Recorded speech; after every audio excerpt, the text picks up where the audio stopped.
नमस्कार, आप देख रहे हैं अपने उत्तराखंड और मैं हूं नेहा आपके साथ। उत्तराखंड के 5 लोकसभा सीटों पर मतदान में 17 दिन शेष बचे हैं। ऐसे में कांग्रेस अपनी पूरी जोर तैयारी कर रही है। कांग्रेस आगामी दिनों में कई कार्यक्रम चलाने जा रही है। कांग्रेस के प्रदेश संगठन उपाध्यक्ष मथुरा दत्त जोशी ने बताया कि कांग्रेस का मेरे विकास का हिसाब 2 कार्यक्रम प्रदेश भर में बूथ स्तर पर चल रहा है। इसी के साथ हम नए सिरे से बूथ स्तर पर बीजेपी के काले कारनामों को पहुंचाने का काम करेंगे। साथ ही मंडल स्तर पर और विधानसभा स्तर पर प्रभारी नियुक्त किए हैं, वे भी अपने स्तर पर काम कर रहे हैं। मथुरा दत्त जोशी ने कहा कि 5 अप्रैल से 15 अप्रैल तक हमारे प्रेस स्टार प्रचारकों के कार्यक्रम होंगे, जिसमें हमारे केंद्रीय स्टार प्रचारक विभिन्न जनपदों में जनसभाएं और रैलियां करेंगे।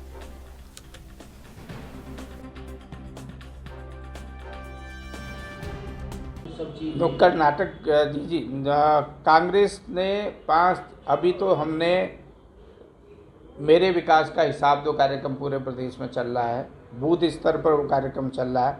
उसके बाद हम नए सिरे से हमारे बूथ स्तर पर जो भाजपा के काले कारनामे हैं उनको पहुंचाने का काम हम करेंगे। हमने मंडलम स्तर पर कार्यकर्ताओं को लगाया है, उनमें प्रभारियों की नियुक्ति की है, विधानसभा स्तर पर प्रभारियों की नियुक्ति की है, उसमें हम अपने स्तर से काम कर रहे हैं। अभी 5 तारीख से फिर हमारे राष्ट्रीय नेताओं के कार्यक्रम होंगे, जो 5 तारीख से 15 तारीख के बीच में चलेंगे और राज्य के विभिन्न जनपदों पर जो हमारे केंद्रीय स्टार प्रचारक हैं और प्रदेश के हमारा नेतृत्व है वो। पूर्व मुख्यमंत्री उत्तराखंड डॉक्टर रमेश पोखरियाल निशंक ने केंद्र और प्रदेश सरकार के कामों की सराहना की है। डॉक्टर निशंक ने कहा है कि केंद्र सरकार में 3 गैस सिलेंडर फ्री दे रहे हैं। इसके अलावा देश में आज लगभग 24 से ज्यादा अखिल भारतीय विज्ञान संस्थान एवं IIM है। मोदी सरकार ने कोरोना के दौरान लगभग 80 करोड़ लोगों को फ्री राशन दिया है। इस पर कांग्रेस के प्रदेश महामंत्री नवीन जोशी ने पलटवार करते हुए कहा कि डॉक्टर रमेश पोखरियाल निशंक को बीजेपी ने खुद ही साइड कर दिया है। आज वे केंद्र और प्रदेश सरकार की उपलब्धियां बता रहे हैं। अगर बीजेपी में इतनी बड़ी उपलब्धि होती तो वे डॉक्टर निशंक को इस बार टिकट क्यों नहीं दिया।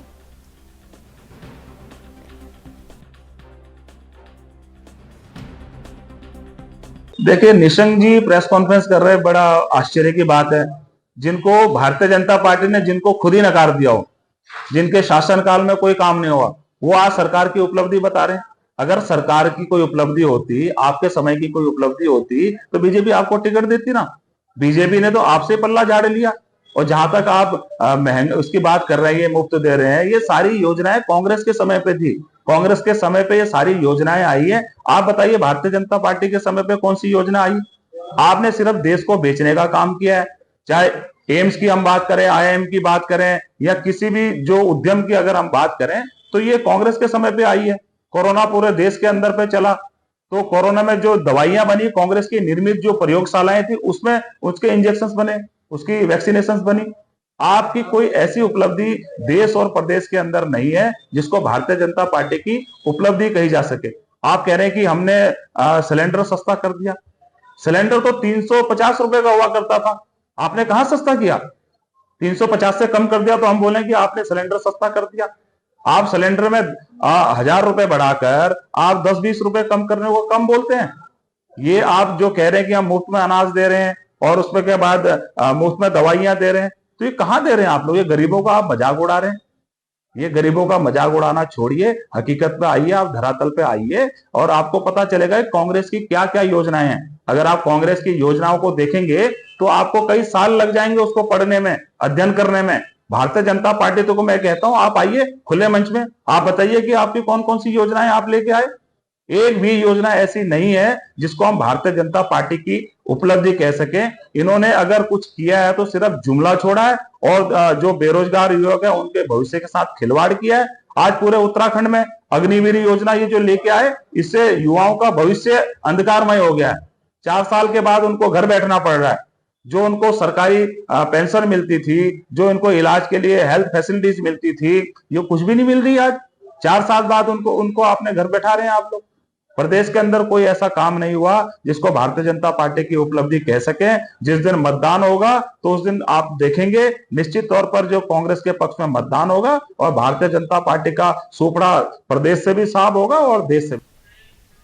आगामी लोकसभा चुनाव के चलते बीजेपी और कांग्रेस पार्टी में आरोप प्रत्यारोप का सिलसिला लगातार जारी है। वहीं कांग्रेस कार्यकर्ता पार्टी छोड़कर बीजेपी का दामन थाम रहे हैं, जिसे लेकर कांग्रेस के प्रदेश महामंत्री नवीन जोशी ने बीजेपी पर तंज कसते हुए कहा कि बीजेपी कांग्रेस मुक्त भारत की बात करती थी, लेकिन अब ये कांग्रेस युक्त बीजेपी हो चुकी है, जिसमें आधे से ज्यादा मंत्री और विधायक कांग्रेस के हैं। वहीं दूसरी तरफ बीजेपी से राज्यसभा सांसद नरेश बंसल ने पलटवार करते हुए कहा कि कांग्रेस स्वप्न दिखा रही है।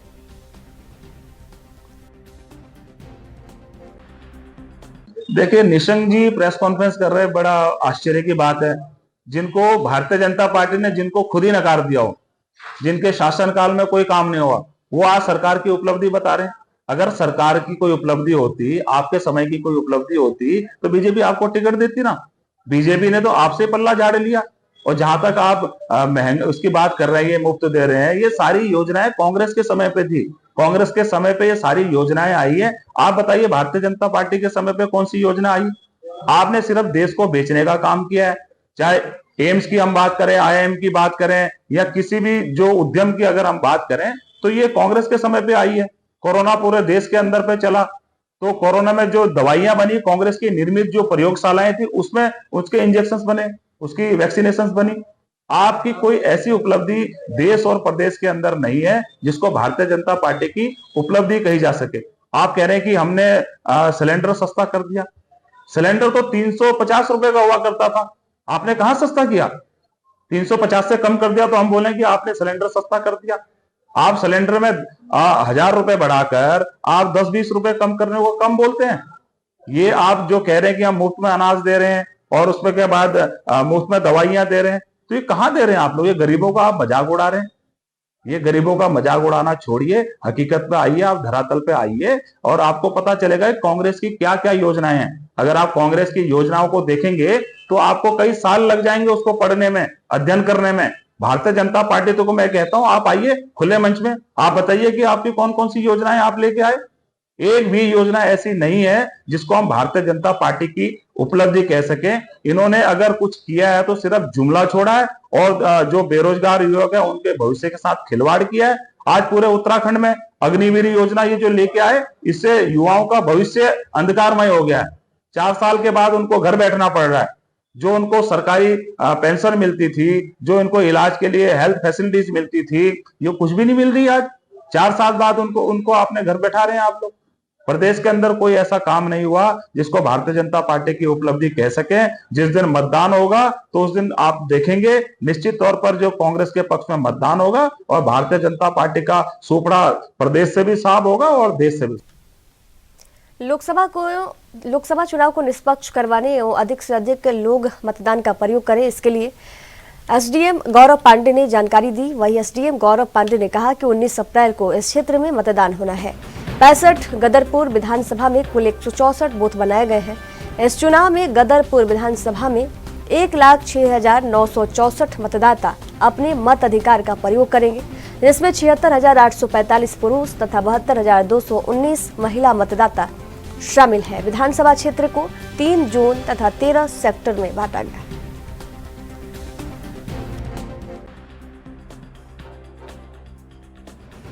लोकसभा सामान्य निर्वाचन 2024 के दृष्टिगत ये जो भी हमारी तैयारियां हैं उसके संबंध में ये प्रेस ब्रीफिंग बुलाई गई थी, जिसमें जो हमारी 4 नैनीताल उधमसिंहनगर लोकसभा क्षेत्र है उसके अंतर्गत 65 विधानसभा गदरपुर जो क्षेत्र है उसमें हमारे कुल 164 मतदेय स्थल बनाए गए हैं।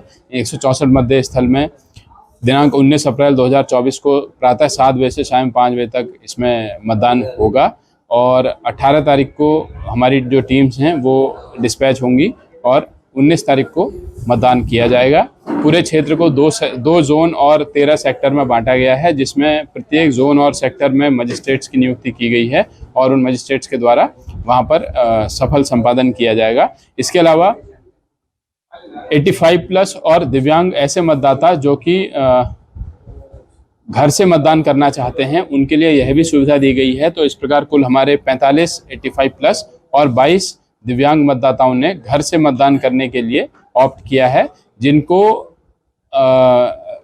घर घर मतदान पोलिंग टीम के माध्यम से उनके घर से उनका पोस्टल बैलेट के माध्यम से मतदान कराया जाएगा। और इस मतदान की जो सूचना है वो सभी राजनीतिक पार्टियों को और जो उम्मीदवार हैं उनको भी दी जाएगी, ताकि वो लोग भी ये देख सकें कि फ्री एंड फेयर इलेक्शन हो रहा है। एज ऑफ नाउ जो हमारे 7 मतदेय स्थल हैं वो क्रिटिकल बनाए गए हैं और 20 मतदेय स्थल हमारे वल्नरेबल बनाए गए हैं। ऐसे मतदेय स्थल जहाँ पर कि एक ही मतदान केंद्र में ज़्यादा मतदेय स्थल होते हैं या फिर जहाँ पर हमें फोर्स की एक्स्ट्रा रिक्वायरमेंट होती है, उनको वल्नरेबल और क्रिटिकल बनाया जाता है।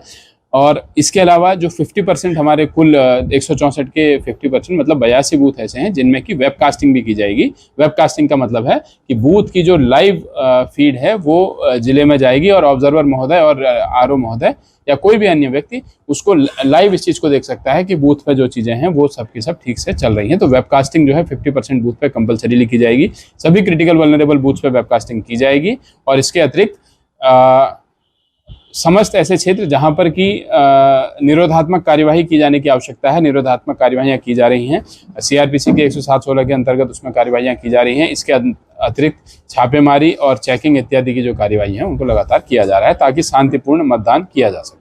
चुनाव के दिन व्यक्तियों को अपने वाहन चलाने में कोई मनाही नहीं है, लेकिन वोटरों को ढोने में मनाही है कि कैंडिडेट के द्वारा वोटरों को एक स्थान से दूसरे स्थान पर ले जाया जाना, ये मतदाताओं को ढोने में पूर्ण रूप से मनाही है। लेकिन यदि कोई व्यक्ति अपने इस्तेमाल के लिए एक जगह से लोकसभा चुनाव को लेकर पुलिस अपनी तैयारियों को पुख्ता करने में लगी हुई है। बता दें कि प्रदेश में लोकसभा चुनाव नजदीक है। 19 अप्रैल को पहले चरण के मतदान होने हैं। ऐसे में पुलिस और सुरक्षा एजेंसियां मतगणना स्थलों सहित आंतरिक बॉर्डर पर कड़ी नजर बनाए हुए हैं। लोकसभा चुनाव की तैयारी को लेकर एसपी सिटी प्रमोद कुमार ने बताया कि सामान्य निर्वाचन 2024 को लेकर पुलिस और अर्धसैनिक बल जगह जगह फ्लैग मार्च के साथ ही आंतरिक बॉर्डर और चेक पोस्टों पर लगातार निगरानी बनाए हुए हैं। इसके साथ ही प्रदेश में जो आपराधिक किस्म के तत्व हैं और जिन पर पहले में कई मुकदमे दर्ज हो चुके हैं, उनके हथियारों को भी जब्त कर उन पर कड़ी निगरानी रखी जा रही है, ताकि लोकसभा चुनाव 2024 शांतिपूर्ण संपन्न हो सके।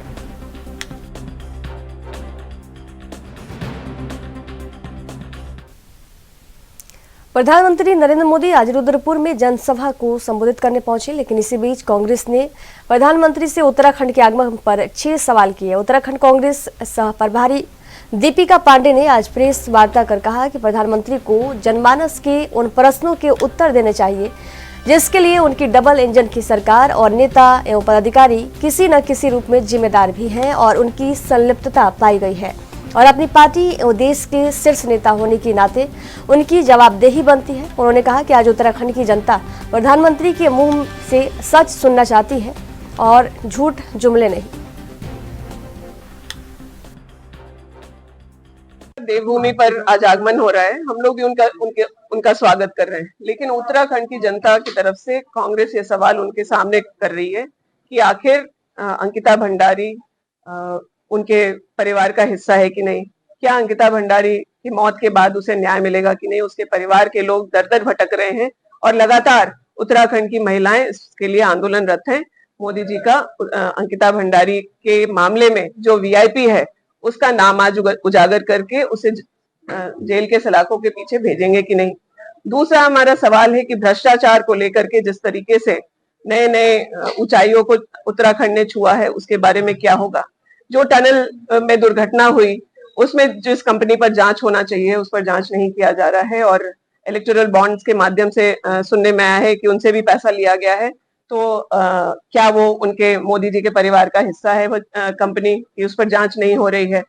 भू माफिया या भू कानून में जो बदलाव उत्तराखंड के नेताओं ने भाजपा के मुख्यमंत्री और तमाम मंत्री मंडल मिलकर के जो बदलाव किए वो उत्तराखंड की जनता के हित में नहीं है। उस पर मोदी जी आज कुछ बोलना चाहते हैं कि नहीं। इसके अलावा सबसे बड़ा सवाल जो युवाओं की तरफ से कांग्रेस पूछ रही है कि मोदी जी आपको तो 15 साल चाहिए, 10 साल आपने राज किया, 5 साल और मांग रहे हैं, लेकिन उत्तराखंड के युवा जो देश के लिए जान न्यौछावर करने के लिए तैयार है, क्या उन्हें सिर्फ 4 साल से मानना पड़ेगा। अग्निवीर जैसी योजनाएं जो उत्तराखंड के पहाड़ी सैनिकों के मान सम्मान को कम करती है, उस पर कोई जवाब आज मोदी जी देकर के जाएंगे या नहीं, यह सवाल है। हमारे आस्था का प्रतीक केदारनाथ मंदिर से 230 किलो सोने की चोरी हो गई। क्या हिंदू धर्म में इस तरह की बातों को बर्दाश्त करने का प्रावधान है? क्या मोदी जी का खून इस चोरी पर खौलेगा कि नहीं, और कौन वो लोग हैं जो इस चोरी में सम्मिलित थे, उस पर मोदी जी का क्या कहना? यहाँ रुकेंगे एक छोटे से ब्रेक के लिए। ब्रेक के बाद जल्द हाजिर होंगे। देखते रहिए ANB न्यूज।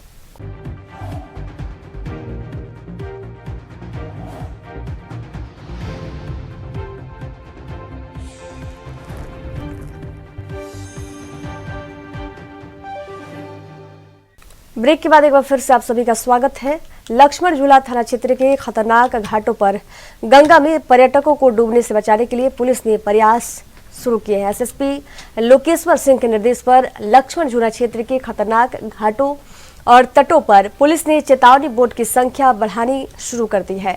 बड़े बड़े पत्थरों और चट्टानों पर पर्यटकों को जागरूक करने के लिए संदेश भी लिखे जा रहे हैं। हालांकि जागरूकता वाले कुछ पत्थर पहले से भी मौजूद हैं। इसके अलावा जल पुलिस की एक टुकड़ी गश्त करके खतरनाक गंगा घाटों पर जाने वाले पर्यटकों को मुनादी कर रोकने का काम भी करेगी। जरूरत पड़ने पर जबरदस्ती खतरनाक घाटों पर जाने वाले पर्यटकों के खिलाफ कानूनी कार्रवाई भी पुलिस करेगी।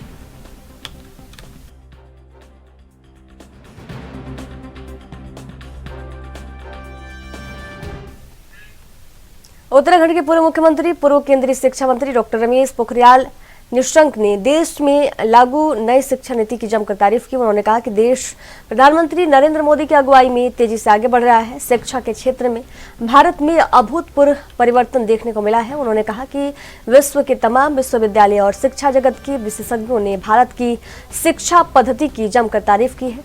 देश के पूर्व शिक्षा मंत्री ने कहा कि उन्हें खुशी है कि उन्हें भी देश में शिक्षा मंत्री का एक बड़ा दायित्व मिला और उन्होंने उसे बखूबी से निभाया भी।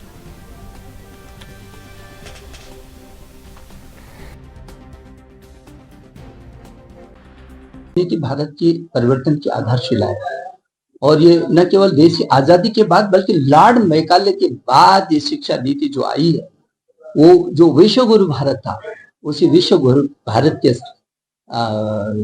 पुनर्वास होगा उसका मोदी जी के नेतृत्व में। और निश्चित रूप में क्योंकि आप देख रहे हैं देश का लगातार गौरव बढ़ा। हमारे IIT कितने IIT हुए, कितने NIT हो गए, जो देश की आजादी, कितने एम्स हो गए, कितने मेडिकल कॉलेज हो गए। तो यदि शैक्षणिक क्षेत्र में भी आप देखेंगे तो भारत ने अभूतपूर्व प्रगति की है। कितने विश्वविद्यालय हो गए, कितने महाविद्यालय हो गए। तो शैक्षणिक क्षेत्र में भी बहुत तेजी से आगे बढ़ा और हम दुनिया की रैंकिंग में बहुत तेजी से ऊपर बढ़े हैं। चाहे टाइम्स रैंकिंग हो और चाहे दुनिया की कोई भी रैंकिंग हो, उस रैंकिंग में हिंदुस्तान ने अपना एक मजबूत स्थान बनाया है। ये इस परिवर्तन का परिणाम है और NEP 2020 का परिणाम है कि हार्वर्ड और तमाम दुनिया के शीर्षतम विश्वविद्यालय ये कहते हैं भारत की NEP 2020 पूरे वर्ल्ड में गेम चेंजर का काम करेगा। आपने भी मेहनत की इसको लेकर? सभी ने की। मेरा सौभाग्य था कि मुझे देश के शिक्षा मंत्री रहते हुए उसको अंतिम स्वरूप देने का। देहरादून नगर निगम ने वित्तीय वर्ष में राजस्व वसूली का 95% लक्ष्य पूरा कर लिया है। नगर निगम ने इस साल 60 करोड़ का टारगेट तय किया था। अपर नगर आयुक्त वीर सिंह बादियाल ने जानकारी देते हुए कहा कि हमारा जो लक्ष्य था वे 60 करोड़ का था, जिसमें हमने 95 लक्ष्य को हासिल किया है। हमारे पास ऑफलाइन और ऑनलाइन के माध्यम से 57 करोड़ के रूप में राजस्व प्राप्त हुआ है। इसका हमारा लक्ष्य था लगभग 60 करोड़ और 60 करोड़ के सापेक्ष कल रात तक हमें ऑनलाइन और ऑफलाइन के माध्यम से 57 करोड़ हमने अचीव कर लिया है, जो लक्ष्य का 95% है। और गत वर्ष हमारा 52 करोड़ हमने अचीव किया हुआ था, जो 5 करोड़ इस बार अधिक है। कार्रवाई करेंगे सर? नहीं, उनको भी हम लोग नोटिस देंगे और समय समय पर हम लोग वाहन के माध्यम से प्रचार करते रहते हैं, पेपर में भी हम लोग देते रहते हैं, ताकि लोग बाग कोई भूल जाते हैं तो कम से कम ऑनलाइन या ऑफलाइन हम लोग को पैसा जमा करें। तो हम लोग ये हमारा प्रोग्राम ये साल भर दर साल हमारा चलते रहेगा। अभी कोई छूट भी गया तो अभी भी जमा कर सकते हैं, लेकिन यह था कि टाइम से जमा करते इनको 20% का लाभ मिलता, अभी लाभ नहीं मिल पाएगा। उत्तराखंड कांग्रेस के प्रदेश महामंत्री नवीन जोशी ने कहा कि पप्पू प्यार का नाम है और सभी परिवार के लोग अपने बच्चों को प्यार से पप्पू कहकर बुलाते हैं। उन्होंने हरीश रावत के मैं हूं पप्पू अभियान का समर्थन करते हुए कहा कि पूरे देश में पप्पू प्यार का नाम है। उन्होंने बीजेपी और सीधे प्रधानमंत्री पर हमला बोलते हुए कहा कि देश में सबसे बड़ा गप करने वाले को गप्पू कहा जाता है, वे जनता के साथ छलावा करने का काम करता है। नवीन जोशी ने कहा कि जो विकास नहीं करते हैं, जुमले छोड़ते हैं, बेरोजगारी दूर करने और 15 लाख मिलने के झूठे वादे करते हैं, इन सब बातों को लेकर हरीश रावत ने सबका ध्यान आकर्षित किया। लोग विकास के साथ समर्थन करेंगे। इस बार कांग्रेस प्रदेश की 5 लोकसभा सीटों को जीतेगी। बीजेपी प्रदेश अध्यक्ष ने तंज कसा है और कहा है कि कांग्रेस में ढूंढेंगे तो बहुत सारे पप्पू मिलेंगे और राहुल गांधी को देश में पप्पू मान लिया। देखिए, हरीश रावत जी ने जो बयान दिया है, उन्होंने कहा कि जो माँ का लाडला होता है वो उसको पप्पू कह के बुलाया जाता है। घर में कोई भी बच्चा होता है जिसको लाड प्यार से बुलाया जाता है, उनको पप्पू बोला जाता है। उन्होंने साथ में ये भी जोड़ा कि जो देश में सबसे बड़ा गप करने वाले हैं उसको गप्पू भी कहा जाता है। गप्पू जो है, जो विकास नहीं कर रहे हैं, जो सिर्फ जुमले छोड़ रहे हैं, जिस प्रकार से कहा था कि 15 लाख रुपए आएगा, बेरोजगारी कम होगी, किसानों की आय दुगनी होगी, ये सारे मुद्दे सिर्फ गप हैं, ये सिर्फ जुमले हैं। तो रावत जी ने इसमें अपना उनका लोगों का ध्यान आकर्षित किया था। उन्होंने कहा कि विकास के साथ रहिए और राहुल गांधी जी और जो हमारे कांग्रेस के जितने भी जो लोग जिनको प्यार करते हैं, प्यार से जो बोल रहे हैं, तो उसके रावत जी ने ये बात रखी है। निश्चित तौर पे विकास के साथ लोग अपना समर्थन करेंगे और इस बार निश्चित तौर से कांग्रेस उत्तराखंड। जसपुर के सामुदायिक स्वास्थ्य केंद्र में लगातार एक के बाद एक नया विवाद सामने आता रहता है। चिकित्सकों के इस विवादों से जसपुर क्षेत्र वासियों को मुश्किलों का सामना करना पड़ता है। उन्हें अच्छी स्वास्थ्य सेवा नहीं मिल पाती है। मुख्य चिकित्सा अधिकारी द्वारा मामले की जांच कर नियमानुसार कार्रवाई करने की बात कही जा रही है।